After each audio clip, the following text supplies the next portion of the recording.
यह बहुत पहले की बात है। एक गांव था जिसका नाम रामपुर था, लेकिन उसी गांव पे एक चुड़ैल का साया था। जब भी रात होता तो वे चुड़ैल गांव के तरफ चली जाती थी और जिस भी औरत को सोई हुई देखती वे चुड़ैल उस औरत की चोटी काट लेती थी और वहां से भाग जाती थी। अब बेचारी वो औरत अपना चोटी कटा देख बहुत उदास होती है। गांव के सभी लोग उस चुड़ैल से बहुत परेशान हो चुके थे। उन लोगों को समझ नहीं आ रहा था कैसे इस चुड़ैल से छुटकारा पाया जाए। तभी गांव के मुखिया जी गांव के लोगों को बैठाकर एक उपाय सोचते हैं कि उस चुड़ैल से छुटकारा कैसे पाया जाए। मुखिया जी अगले रात एक डंडा लेकर एक पेड़ के पीछे छुपकर खड़े हो जाते हैं। तब वे चुड़ैल बोलती है, अब गांव के सभी लोग सो गया होगा, अब आएगा मजा चोटी काटने में। वे चुड़ैल चलते चलते बीच गांव में पहुंच जाती है। तभी मुखिया जी पेड़ के पीछे से निकलते हैं और बोलते हैं, अरे चुड़ैल रुक जा, तू मेरे गांव के लोगों को क्यों परेशान कर रही है? चुपचाप मेरे गांव से चला जा। अरे मूर्ख मुखिया, हट जा मेरे रास्ते से, नहीं तो इसी चोटी से तेरा गला दबा के यहीं पे मार डालूंगी। हट जा मेरे रास्ते से, हट। अरे चुड़ैल, तुझको पता नहीं है मैं हनुमान जी का भक्त हूँ। तुम्हारी ये चुड़ैलपंती 1 मिनट में उतार दूंगा। जैसे ही वे चुड़ैल हनुमान जी का नाम सुनती है तो वहां से भागने लगती है और मुखिया जी खरीदने लगते हैं। चुड़ैल भागते भागते बीच जंगल में चली जाती है। वे चुड़ैल जंगल में जाते जाते गायब हो जाती है।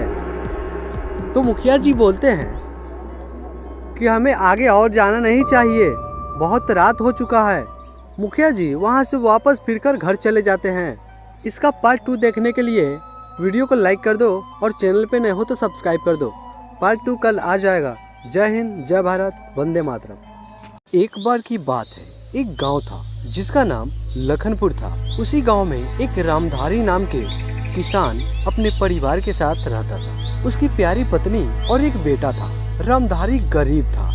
वे रोज मजदूरी करने जाता और शाम को अपने घर आ जाता था। उसी गांव में एक किशन लाल नाम के सेठ रहता था। वे अमीर था। वे अपने बच्चों को पढ़ाने के लिए शहर भेज रहा था।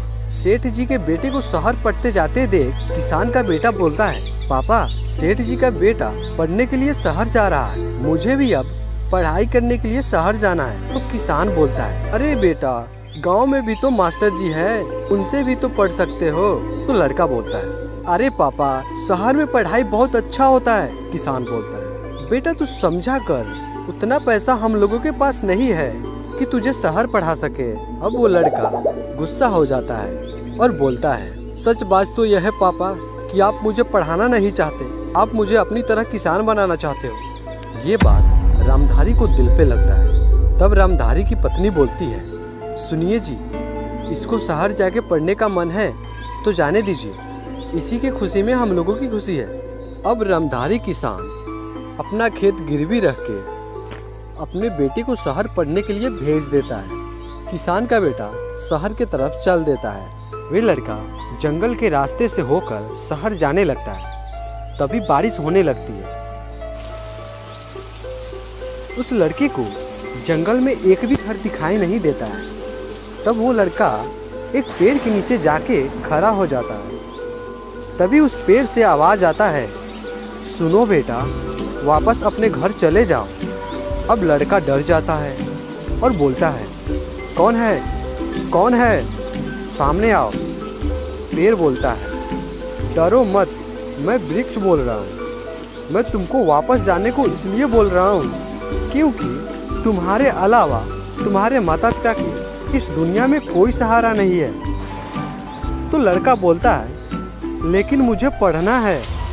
तो पेड़ बोलता है, बच्चे, जो माता पिता से ज्ञान मिलता है वो ज्ञान किसी स्कूल में नहीं मिलता है। मेरी बात मानो और अपने माता पिता के पास अपने गांव चले जाओ और गांव में ही पढ़ाई करना और अपने परिवार से मिलजुल कर रहना।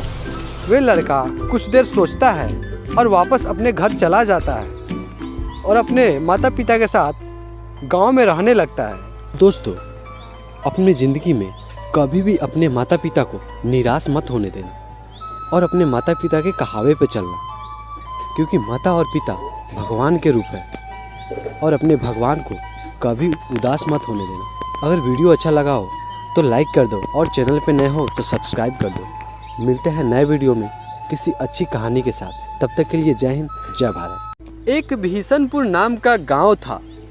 उसी गांव में एक मोहन नाम का किसान रहता था। मोहन किसान बहुत ही ईमानदार और साफ दिल का था, लेकिन मोहन थोड़ा गरीब था। मोहन के पास एक छोटा सा खेत था जिससे मोहन अपना घर की रोजी रोटी चलाता था।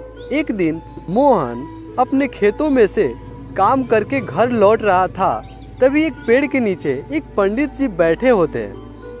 मोहन को देख पंडित जी बोलते हैं, बेटा मुझे थोड़ा भूख लगा है, क्या तुम मुझे थोड़ा खाना खिला सकते हो? तो मोहन बोलता है, अरे महाराज, ये तो मेरे लिए सौभाग्य होगा जो एक ब्राह्मण की सेवा करने का अवसर मिला है। मोहन अब पंडित जी को अपने घर बुला के ले जाता है और खाना खिलाता है। पंडित जी खाना खाने के बाद बहुत खुश होते हैं और मोहन को बोलते हैं, मोहन, तुम्हारे जैसा लोग इस दुनिया में बहुत कम मिलते हैं, भगवान तुम्हारा भला करे। ये बोलकर पंडित जी वहाँ से चल देते हैं।